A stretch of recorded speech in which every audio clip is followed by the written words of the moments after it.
Morning, my name's Paul Clark. I'm the groundsman here at Womburn Cricket, Tennis and Bowling Club.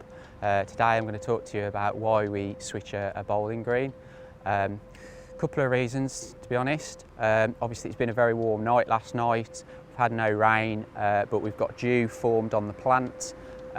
This potentially can lead to disease or encourage certain types of diseases on a bowling green. So we want to remove that. Also, if we get bowlers down here first thing this morning, they don't want to be bowling on a wet, damp green. They want a nice dry surface to bowl on. And the third reason is obviously the formation of worm casts.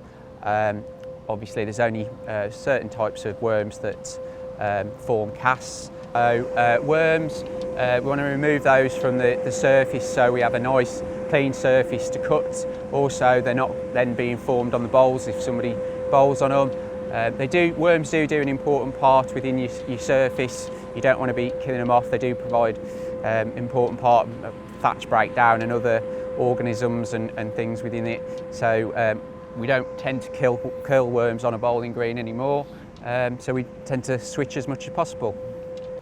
So obviously that's quite a mound of soil, sand, dead waste material from the actual worm that's obviously come up, formed quite a mound that obviously we don't want on the bowls, or we don't want hitting on our front roller on our mower when we're cutting. So obviously we want a nice flat surface to bowl on or cut. So you can either brush a bowling green to obviously remove the dew and the worm cast. I would prefer to use a dew cane.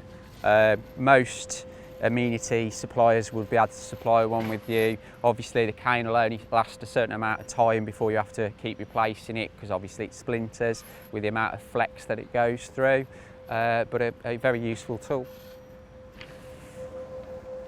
So generally just switching side to side was removed to move forward and across the green, making sure that we hit every worm cast and trying to get as much dew off the surface as possible.